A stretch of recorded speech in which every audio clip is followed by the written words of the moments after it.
ਸਤਿ ਸ਼੍ਰੀ ਅਕਾਲ ਮੇਰੇ ਪਿਆਰੇ ਸਾਥੀਓ।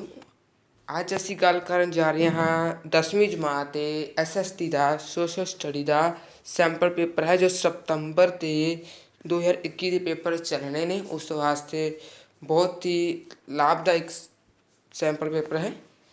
ਪੇਪਰ ਇਸ ਵਿੱਚੋਂ ਹੀ ਆਵੇਗਾ। ਤੇ ਪਹਿਲਾ ਵੇਖੋ ਪ੍ਰਸ਼ਨ, ਕਹਿੰਦੇ ਭਾਰਤ ਦੇ ਨਕਸ਼ੇ ਵਿੱਚ ਰੰਗ ਕੀਤੇ ਰਾਜ ਵਿੱਚ ਕਿਸ ਕਿਸਮ ਦੀ ਬਨਸਪਤੀ ਪਾਈ ਜਾਂਦੀ ਹੈ। ਤੇ ਇਹਦਾ ਰਾਈਟ ਆਨਸਰ ਆਉਣਾ ਹੈ ਖੁਸ਼ਕ ਬਨਸਪਤੀ ਪਾਈ ਜਾਂਦੀ ਹੈ। ਠੀਕ ਹੈ ਜੀ, ਪਹਿਲਾ ਆਪਸ਼ਨ ਹੀ ਇਹਦਾ ਰਾਈਟ ਆਪਸ਼ਨ ਹੈ, ਖੁਸ਼ਕ ਬਨਸਪਤੀ। ਆ ਵੇਖੋ ਅੱਗੇ ਦੂਸਰਾ, ਕਹਿੰਦੇ ਨਕਸ਼ੇ ਨੂੰ ਦੇਖ ਕੇ ਦੱਸੋ ਕਿ ਇਹ ਕਿਹੜੀ ਨਦੀ ਹੈ। ਆਪਣੇ ਕੋਲ ਨਕਸ਼ਾ ਦਿੱਤਾ ਹੋਇਆ, ਇਹਨਾਂ ਨੇ ਆਪਾਂ ਦੇਖ ਕੇ ਦੱਸਣਾ ਹੈ ਕਿ ਕਿਹੜੀ ਨਦੀ ਹੈ। ਤਾਂ ਆਪਣੇ ਕੋਲ ਇਹਦਾ ਰਾਈਟ ਆਨਸਰ ਆਉਣਾ ਨਰਮਦਾ। ਠੀਕ ਹੈ ਜੀ, ਦੂਸਰਾ ਆਪਸ਼ਨ ਕਰੈਕਟ ਆਪਸ਼ਨ ਹੈ ਆਹ ਵਾਲਾ ਨਰਮਦਾ। ਅਗਲਾ ਤੀਸਰਾ ਪ੍ਰਸ਼ਨ ਦੇਖੋ, ਕਹਿੰਦੇ ਛਾਇਆਦਾਰ ਖੇਤਰ ਨੂੰ ਪਹਿਚਾਣ ਕੇ ਦੱਸੋ ਕਿ ਇੱਥੇ ਕਿਹੜੀ ਫਸਲ ਉਗਾਈ ਜਾਂਦੀ ਹੈ। ਆਪਾਂ ਕੋਲ ਨਕਸ਼ਾ ਦਿੱਤਾ ਹੋਇਆ ਹੈ, ਜਿੱਥੇ ਹਰੇ ਕਲਰ ਦੇ ਨਾਲ ਰੰਗ ਕੀਤਾ ਹੈ ਉਹਨੂੰ ਆਪਾਂ ਪਹਿਚਾਨਣਾ ਹੈ ਕਿ ਇੱਥੇ ਕਿਹੜੀ ਫਸਲ ਹੈ ਜਿਹੜੀ ਉਹ ਉਗਾਈ ਜਾਂਦੀ ਆ। ਇੱਥੇ ਜਵਾਹਰ ਜ਼ਿਆਦਾ ਹੈ ਸਭ ਤੋਂ। ਠੀਕ ਹੈ, ਇੱਥੇ ਜਵਾਹਰ ਹੈ ਜਿਹੜੀ ਉਹ ਉਗਾਈ ਜਾਂਦੀ ਹੈ। ਤਾਂ ਤੀਸਰਾ ਆਪਸ਼ਨ ਆਪਣੇ ਕੋਲ ਰਾਈਟ ਆਪਸ਼ਨ ਆਵੇਗਾ। ਠੀਕ ਹੈ, ਅਗਲਾ ਵੇਖੋ ਚੌਥਾ ਪ੍ਰਸ਼ਨ, ਲਾਲ ਰੰਗ ਦੇ ਘੇਰੇ ਵਿੱਚ ਦਿਖਾਈ ਗਈ ਪਰਬਤ ਲੜੀ ਦੀ ਪਹਿਚਾਣ ਕਰਕੇ ਦੱਸੋ ਇਹ ਕਿਹੜੀ ਪਰਬਤ ਲੜੀ ਹੈ।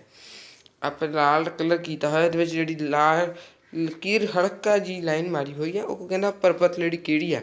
ਤੇ ਇਹ ਪਰਬਤ ਜਿਹੜੀ ਲੜੀ ਹੈ ਉਹ ਹੈ ਅਰਾਵਲੀ ਪਰਬਤ ਲੜੀ। ਠੀਕ ਹੈ, ਅਰਾਵਲੀ ਆਵੇਗਾ ਇਹਦਾ ਰਾਈਟ ਆਨਸਰ। ਤੀਸਰਾ ਆਪਸ਼ਨ ਰਾਈਟ ਆਪਸ਼ਨ ਆਵੇਗਾ ਇਸਦਾ। ਠੀਕ ਹੈ ਜੀ, ਆ ਦੇਖੋ ਤੀਸਰਾ ਆਪਸ਼ਨ ਰਾਈਟ ਆਨਸਰ ਹੈ। ਤਾਂ ਪੰਜਵਾਂ ਪ੍ਰਸ਼ਨ ਦੇਖੋ, ਸਰਦੀਆਂ ਵਿੱਚ ਭਾਰਤ ਅਤੇ ਉੱਤਰ ਪੱਛਮ ਭਾਗਾਂ ਵਿੱਚ ਵਰਖਾ ਕਿੰਨਾ ਕਾਰਨਾਂ ਕਰਕੇ ਹੁੰਦੀ ਹੈ। ਤੇਰਾ ਰਾਈਟ ਆਨਸਰ ਆਵੇਗਾ ਚੱਕਰਵਾਤਾਂ ਰਾਹੀਂ। ਠੀਕ ਹੈ ਜੀ, ਦੂਸਰਾ ਆਪਸ਼ਨ ਰਾਈਟ ਆਪਸ਼ਨ। ਅੱਗੇ ਦੇਖੋ, ਹੇਠਾਂ ਲਿਖਿਆਂ ਨੂੰ ਠੀਕ ਕ੍ਰਮ ਅਨੁਸਾਰ ਲਿਖੋ। ਆਪਾਂ ਫਰਨੀਚਰ, ਕਾਗਜ਼, ਕੁਲਦੀ ਅਤੇ ਅਕਾਦਮਿਕ ਵਸਤੂਆਂ ਇਹ ਲਿਖਣਾ ਕਿਹਨਾਂ ਚੀਜ਼ਾਂ ਨਾਲ ਬਣਦੀ ਹੈ।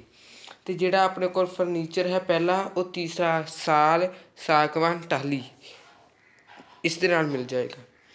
ਦੂਸਰਾ ਆਪਣੇ ਕੋਲੋਂ ਜਿਹੜਾ ਆਯੁਰਵੈਦਿਕ ਦਵਾਈਆਂ ਨੇ, ਠੀਕ ਹੈ ਜੀ, ਉਹ ਕਿਹਦੇ ਨਾਲ ਬਣਦੀਆਂ ਨੇ, ਸਿਨਕੋਨਾ ਦੇ ਨਾਲ। ਠੀਕ ਹੈ ਜੀ, ਪਹਿਲੇ ਦੇ ਨਾਲ ਮਿਲ ਜਾਏਗਾ। ਫਿਰ ਚਮੜਾ, ਇਹ ਜਿਹੜਾ ਆਪਣਾ ਕੋਲ ਤੀਸਰਾ ਹੈ ਉਹ ਆਪਣੇ ਕੋਲ ਦੂਸਰੇ ਨਾਲ ਮਿਲ ਜਾਏਗਾ। ਅੱਗੇ ਦੇਖੋ ਰਾਈਟ ਆਨਸਰ ਇਹਦਾ ਤੁਹਾਨੂੰ ਮੈਂ ਦੱਸ ਦਿੱਤਾ ਹੈ। ਸੱਤਵਾਂ ਪ੍ਰਸ਼ਨ ਦੇਖੋ, ਕਹਿੰਦੇ ਸੰਸਾਰ ਦੇ ਨਕਸ਼ੇ ਵਿੱਚ ਦਿਖਾਏ ਗਏ ਦੇਸ਼ ਦੀ ਪਹਿਚਾਣ ਕਰੋ। ਇਹ ਦੇਸ਼ ਵਿਸ਼ਵ ਭਰ ਵਿੱਚ ਕੌਫੀ ਲਈ ਪ੍ਰਸਿੱਧ ਹੈ। ਵਿਸ਼ਵ ਭਰ ਲਈ ਕਿਸ ਲਈ ਪ੍ਰਸਿੱਧ ਹੈ? ਕੌਫੀ ਲਈ। ਇਹ ਆਪਣੇ ਕੋਲੋਂ ਐਕਟੀਵਿਟੀ ਵੀ ਸੀ ਵੈਡਨਸਡੇ ਵਾਲੇ ਦਿਨ, ਅਤੇ ਜਿਨ੍ਹਾਂ ਨੇ ਤਾਂ ਭਰਿਆ ਹੋਊਗੀ ਐਕਟੀਵਿਟੀ ਮੈਪ ਐਕਟੀਵਿਟੀ ਕੀਤੀ ਹੋਊਗੀ ਤਾਂ ਉਹਨਾਂ ਨੇ ਤਾਂ ਬਹੁਤ ਅੱਛੀ ਤਰੀਕੇ ਦੇ ਨਾਲ ਇਸ ਜਗ੍ਹਾ ਨੂੰ ਪਹਿਚਾਣ ਲਿਆ ਹੋਵੇਗਾ। ਇੱਥੇ ਕੌਫੀ ਦੀ ਜਿਹੜੀ ਪ੍ਰਸਿੱਧ ਹੈ ਉਹ ਬ੍ਰਾਜ਼ੀਲ। ਪਹਿਲਾ ਹੀ ਆਪਸ਼ਨ ਆਪਣੇ ਕੋਲ ਇਹਦਾ ਰਾਈਟ ਆਨਸਰ ਆ ਜਾਣਾ, ਬ੍ਰਾਜ਼ੀਲ ਹੈ ਜਿਹੜਾ ਆਪਣੇ ਕੋਲ ਕੌਫੀ ਦੀ ਬਹੁਤ ਪ੍ਰਸਿੱਧ ਹੈ। ਠੀਕ ਹੈ, ਅੱਗੇ ਦੇਖੋ, ਕਹਿੰਦੇ ਮਨਜਿੰਦਰ ਦੇ ਪਿਤਾ ਜੀ ਆਪਣੀ ਆਮਦਨ ਦਾ ਕੁਛ ਭਾਗ ਉਪਭੋਗ ਦੇ ਖਰਚ ਵਿੱਚੋਂ ਬਚਾ ਕੇ ਪੂੰਜੀ ਨਿਰਮਾਣ ਵਿੱਚ ਲਗਾਉਂਦੇ ਹਨ। ਪੂੰਜੀ ਦੇ ਇਸ ਵਾਧੇ ਨੂੰ ਕੀ ਕਿਹਾ ਜਾਂਦਾ ਹੈ? ਆਪਾਂ ਬੱਚਤ ਕਹਾਂਗੇ, ਉਪਭੋਗ ਕਹਾਂਗੇ, ਬਜਟ ਕਹਾਂਗੇ ਜਾਂ ਨਿਵੇਸ਼ ਕਹਾਂਗੇ। ਆਪਾਂ ਇਹਨੂੰ ਨਿਵੇਸ਼ ਕਹਾਂਗੇ ਜੀ। ਚੌਥਾ ਆਪਸ਼ਨ ਰਾਈਟ ਆਪਸ਼ਨ ਹੈ ਇਹਦਾ। ਠੀਕ ਹੈ, ਨਿਵੇਸ਼। ਅੱਗੇ ਗ੍ਰਾਫ ਦਿੱਤਾ ਹੋਇਆ ਹੈ, ਪ੍ਰਸ਼ਨ ਪੜ੍ਹਦੇ ਹਾਂ ਆਪਾਂ। ਸੰਸਾਰ ਦੇ ਇਹਨਾਂ ਆંકੜਿਆਂ ਨੂੰ ਦੇਖ ਕੇ ਦੱਸੋ ਕਿ ਕਾਮਾ ਵਰਗ ਦੀ ਆਬਾਦੀ ਦੀ ਪ੍ਰਤੀਸ਼ਤਾ ਕਿਸ ਤਰ੍ਹਾਂ ਦੇ ਦੇਸ਼ਾਂ ਵਿੱਚ ਵੱਧ ਹੈ। ਤਾਂ ਘੱਟ ਆਮਦਨ ਵਾਲੇ ਦੇਸ਼ ਦਾ ਰਾਈਟ ਆਨਸਰ ਆ ਜਾਏਗਾ ਤੀਸਰਾ ਆਪਸ਼ਨ, ਯਾਨੀ ਕਿ ਰਾਈਟ ਆਪਸ਼ਨ ਹੈ ਇਸਦਾ, ਘੱਟ ਆਮਦਨ ਵਾਲੇ ਦੇਸ਼। ਅਗਲਾ ਪ੍ਰਸ਼ਨ ਦੇਖੋ 10ਵਾਂ, ਕਹਿੰਦੇ ਸਰਕਾਰ ਦੀ ਆਮਦਨ ਦੇ ਮੁੱਖ ਸਾਧਨ ਵਿੱਚੋਂ ਆਮਦਨ ਕਰ, ਨਿਗਮ ਕਰ, ਸੰਪੱਤੀ ਕਰ ਆਦਿ ਕਿਸ ਤਰ੍ਹਾਂ ਦੇ ਕਰ ਦੀਆਂ ਉਦਾਹਰਨਾਂ ਹਨ। ਇਹ ਆਪਣੇ ਕੋਲ ਰਾਈਟ ਆਨਸਰ ਆਉਣਾ ਹੈ ਪ੍ਰਤੱਖ ਕਰ ਦੀਆਂ। ਪਹਿਲਾ ਹੀ ਆਪਣੇ ਕੋਲ ਰਾਈਟ ਆਪਸ਼ਨ ਹੈ ਪ੍ਰਤੱਖ ਕਰ, ਸਹੀ ਆਪਸ਼ਨ ਹੈ ਪ੍ਰਤੱਖ ਕਰ। ਅੱਗੇ ਦੇਖੋ 11ਵਾਂ ਪ੍ਰਸ਼ਨ, ਸਰਵਜਨਕ ਵਿਤਰਣ ਪ੍ਰਣਾਲੀ ਦਾ ਦੂਜਾ ਢੰਗ ਬਫਰ ਸਟਾਕ ਹੈ, ਇਸ ਦਾ ਕੀ ਉਦੇਸ਼ ਹੈ? ਇਹਦਾ ਰਾਈਟ ਆਪਣੇ ਕੋਲ ਆਂਸਰ ਆ ਜਾਏਗਾ ਕੀਮਤਾਂ ਨੂੰ ਵਧਣ ਤੋਂ ਰੋਕਣਾ। ਰਾਈਟ ਪਹਿਲਾ ਆਪਸ਼ਨ ਹੀ ਰਾਈਟ ਆਊਗਾ, ਕੀਮਤਾਂ ਨੂੰ ਵਧਣ ਤੋਂ ਰੋਕਣਾ। ਠੀਕ ਹੈ ਜੀ, ਪਹਿਲਾ ਰਾਈਟ ਆਪਸ਼ਨ ਆ ਜਾਏਗਾ ਇਸ ਦਾ। ਅਗਲਾ ਦੇਖੋ 12ਵਾਂ ਹੈ, ਕਹਿੰਦੇ ਭਾਰਤ ਵਿੱਚ ਵੱਡੇ ਉਤਪਾਦਕਾਂ ਅਤੇ ਵਪਾਰੀਆਂ ਤੋਂ ਉਪਭੋਗਤਾਵਾਂ ਅਤੇ ਛੋਟੇ ਉਤਪਾਦਾਂ ਨੂੰ ਸੰਰਖਣ ਦੇਣ ਲਈ ਏਕਾਧਿਕਾਰੀ ਅਤੇ ਪ੍ਰਤਿਬੰਧਾਤਮਕ ਵਪਾਰ ਵਿਵਹਾਰ ਐਕਟ ਕਦੋਂ ਲਾਗੂ ਕੀਤਾ ਗਿਆ? ਤੇ ਇਹਦਾ ਰਾਈਟ ਆਂਸਰ ਹੈ ਜੀ ਚੌਥਾ ਆਪਸ਼ਨ ਰਾਈਟ, 1969 ਈਸਵੀ ਨੂੰ ਇਹ ਐਕਟ ਹੈ ਜੋ ਪਾਸ ਕੀਤਾ ਗਿਆ, ਲਾਗੂ ਕੀਤਾ ਗਿਆ। ਠੀਕ ਹੈ, ਆ ਰਿਹਾ ਆਂਸਰ ਇਸ ਦਾ। ਅਗਲਾ ਦੇਖੋ, ਕਹਿੰਦੇ ਜਦੋਂ ਵਸਤੂਆਂ ਦੀ ਕੀਮਤ ਜ਼ਿਆਦਾ ਹੁੰਦੀ ਹੈ ਤਾਂ ਬਾਜ਼ਾਰ 'ਚ ਉਸ ਵਸਤੂ ਦੀ ਡੈਸ਼ ਹੁੰਦੀ ਹੈ, ਕੀਮਤ ਕੀ ਜਾਂਦੀ ਹੈ ਉਸਦੀ? ਘੱਟ ਜਾਂਦੀ ਹੈ। ਰਾਈਟ ਆਂਸਰ ਹੈ ਨਾ ਘੱਟ, ਦੂਸਰਾ ਆਪਸ਼ਨ ਰਾਈਟ ਆਪਸ਼ਨ ਹੈ। ਠੀਕ ਹੈ, ਅਗਲਾ ਵੇਖੋ, ਕਹਿੰਦੇ ਸੌਰ ਸ਼ਕਤੀ, ਪੌਣ ਸ਼ਕਤੀ, ਭੂ-ਥਰਮਲ ਸ਼ਕਤੀ ਊਰਜਾ ਦੇ ਕਿਹੜੇ ਸਾਧਨ ਦੀਆਂ ਕਿਸਮਾਂ ਹਨ? ਇਹ ਗੈਰ ਰਵਾਇਤੀ ਸਾਧਨ ਦੀਆਂ ਜੋ ਨੇ ਕਿਸਮਾਂ ਨੇ। ਠੀਕ ਹੈ, ਇਹਦਾ ਰਾਈਟ ਆਂਸਰ ਆ ਜਾਣਾ ਹੈ ਗੈਰ ਰਵਾਇਤੀ ਸਾਧਨ। ਅਗਲਾ ਦੇਖੋ, ਕਹਿੰਦੇ ਸੰਸਾਰ ਦੇ ਨਕਸ਼ੇ ਵਿੱਚ ਦਰਸਾਏ ਗਏ ਦੇਸ਼ ਦੀ ਪਹਿਚਾਣ ਕਰੋ। ਇੱਥੇ 1917 ਵਿੱਚ ਇੱਕ ਬਹੁਤ ਹੀ ਮਹੱਤਵਪੂਰਨ ਕ੍ਰਾਂਤੀ ਹੋਈ ਸੀ। ਕਿਹੜੀ ਕ੍ਰਾਂਤੀ ਹੋਈ ਸੀ? ਰੂਸ ਦੀ ਕ੍ਰਾਂਤੀ ਹੋਈ ਸੀ ਬੇਟਾ। ਕਿਸ ਦੀ ਕ੍ਰਾਂਤੀ ਹੋਈ ਸੀ? ਰੂਸ ਦੀ। ਤੀਸਰਾ ਰਾਈਟ ਆਪਸ਼ਨ ਆ ਜਾਏਗਾ। ਅਗਲਾ ਦੇਖੋ 16ਵਾਂ ਪ੍ਰਸ਼ਨ, ਕਹਿੰਦੇ 1875 ਈਸਵੀ ਨੂੰ ਰਾਂਚੀ ਦੇ ਨੇੜਲੇ ਪਿੰਡ ਲਿਹਾਤੂ ਵਿਖੇ ਕਿਹੜੀ ਆਦੀਵਾਸੀ ਲਾਗੂ ਦਾ ਜਨਮ ਹੋਇਆ? ਬਿਰਸੇ ਮੁੰਡੇ ਦਾ। ਰਾਈਟ ਆਂਸਰ ਕੀ ਆ ਜਾਏਗਾ? ਬਿਰਸੇ ਮੁੰਡੇ ਦਾ ਜਨਮ ਜਿਹੜਾ ਹੋਇਆ ਸੀ, ਇਹ ਆ ਵੇਖੋ ਬਿਰਸਾ ਮੁੰਡਾ। ਅੱਗੇ ਕਹਿੰਦੇ 1855 ਈਸਵੀ ਵਿੱਚ ਕਿਹੜੇ ਅੰਗਰੇਜ਼ ਅਫਸਰ ਨੇ ਵਣਾਂ ਦੀ ਰੱਖਿਆ ਲਈ ਕਾਨੂੰਨ ਬਣਾਏ? ਲਾਰਡ ਡਲਹੌਜ਼ੀ ਨੇ। ਕਿਹਨੇ ਬਣਾਈ ਸੀ? ਲਾਰਡ ਡਲਹੌਜ਼ੀ। ਪਹਿਲਾ ਆਪਸ਼ਨ ਇਹਦਾ ਵੀ ਰਾਈਟ ਆਂਸਰ ਆ ਜਾਏਗਾ। ਅਗਲਾ ਦੇਖੋ, ਕਹਿੰਦੇ ਰੂਸ ਦੀ ਕ੍ਰਾਂਤੀ ਦੌਰਾਨ ਬੋਲਸ਼ਿਵਿਕਾਂ ਦੀ ਅਗਵਾਈ ਕਿਸ ਨੇ ਕੀਤੀ? ਬੋਲਸ਼ਿਵਿਕਾਂ ਦੀ ਜਿਹੜੀ ਅਗਵਾਈ ਸੀ ਉਹ ਕਿਸ ਨੇ ਕੀਤੀ? ਲੈਨਿਨ ਨੇ। ਤੀਸਰਾ ਆਪਸ਼ਨ ਰਾਈਟ ਆਂਸਰ ਆ ਜਾਏਗਾ ਲੈਨਿਨ। ਫਰਾਂਸੀਸੀ ਇਤਿਹਾਸ ਵਿੱਚ ਕਿਸ ਸਮੇਂ ਨੂੰ ਅੰਤ ਦਾ ਦੌਰ ਦੇ ਨਾਮ ਨਾਲ ਜਾਣਿਆ ਜਾਂਦਾ ਹੈ? ਤੇ ਤੀਸਰਾ ਆਪਸ਼ਨ ਹੀ ਰਾਈਟ ਹੋ ਜਾਏਗਾ 1793। ਠੀਕ ਹੈ ਜੀ, ਤੇ 94 ਈਸਵੀ ਤੱਕ। ਅਗਲਾ ਦੇਖੋ 20ਵਾਂ ਪ੍ਰਸ਼ਨ, ਕਹਿੰਦੇ ਫਰਾਂਸੀ ਜਰਨੈਲ ਦਾ ਨਾਮ ਦੱਸੋ ਜਿਸ ਨੇ 1799 ਈਸਵੀ ਵਿੱਚ ਰਾਜਨੀਤਿਕ ਸੰਤਾ ਹਾਸਲ ਕੀਤੀ ਅਤੇ 1804 ਈਸਵੀ ਵਿੱਚ ਆਪਣੇ ਆਪ ਨੂੰ ਫਰਾਂਸ ਦਾ ਸਮਰਾਟ ਘੋਸ਼ਿਤ ਕੀਤਾ? ਤੇ ਰਾਈਟ ਇਹਦਾ ਆਂਸਰ ਕੀ ਆ ਜਾਏਗਾ? Napoleon Bonaparte.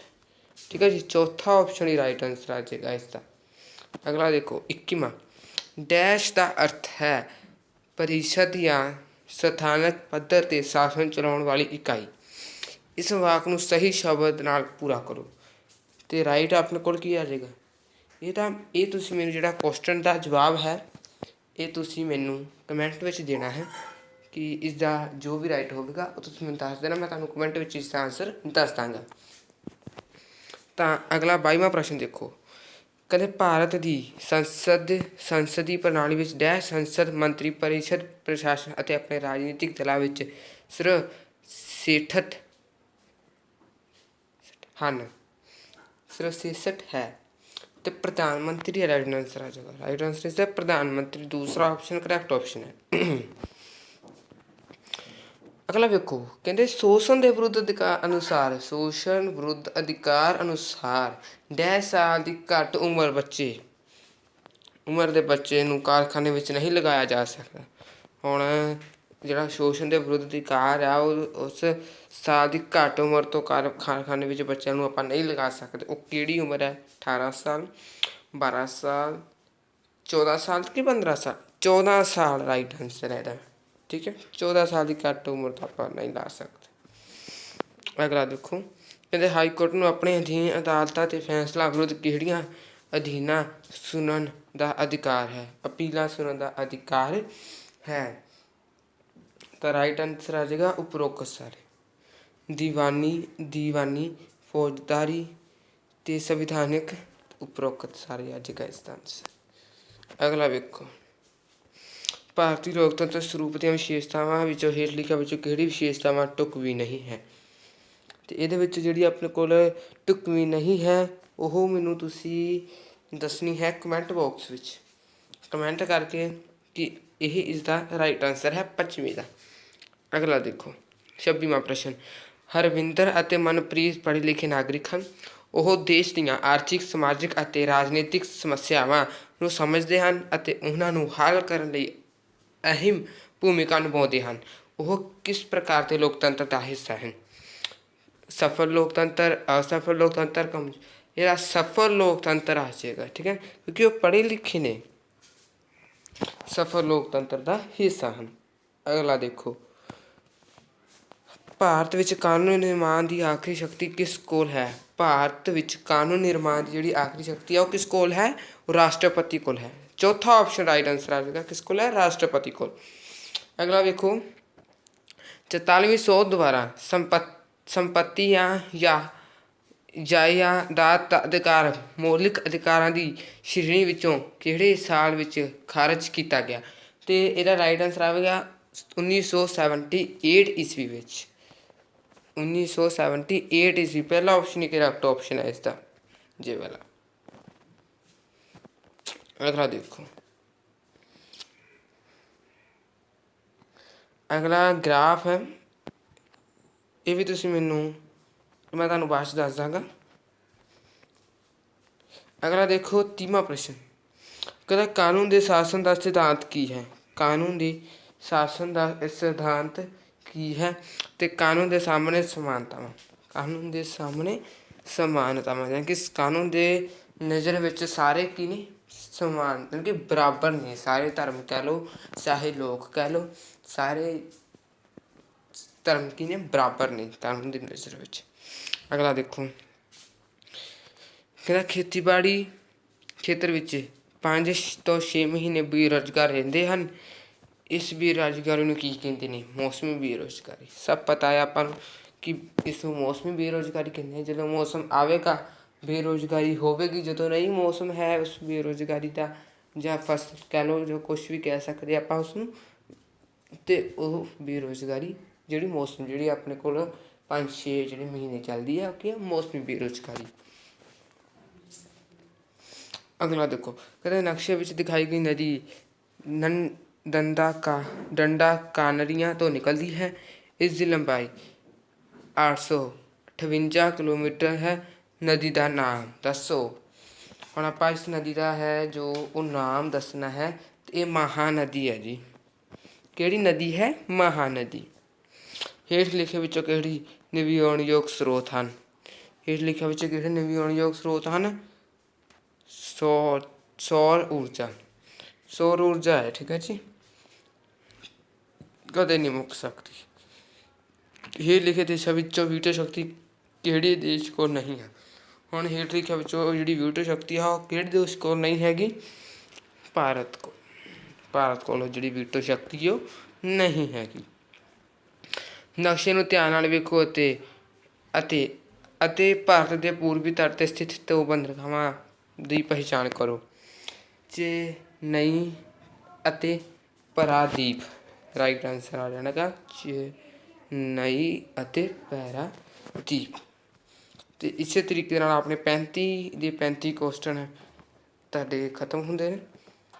ਜੋ ਤੁਹਾਡਾ ਸੈਂਪਲ ਪੇਪਰ ਹੈ ਸੋਲਵ ਮੈਂ ਕਰ ਚੁੱਕਾ ਹਾਂ। ਅਤੇ ਜੇਕਰ ਵੀਡੀਓ ਪਸੰਦ ਆਈ ਤਾਂ ਵੀਡੀਓ ਨੂੰ ਲਾਈਕ ਕਰ ਦਿਓ ਅਤੇ ਸ਼ੇਅਰ ਆਪਣੇ ਫਰੈਂਡਸ ਕੇ ਸਾਥ ਕਰ ਦੇਣਾ, ਤਾਂ ਜੋ ਹਰ ਇੱਕ ਨੂੰ ਇਸ ਦਾ ਸੋਲਿਊਸ਼ਨ ਹੈ ਜੋ ਮਿਲ ਸਕੇ।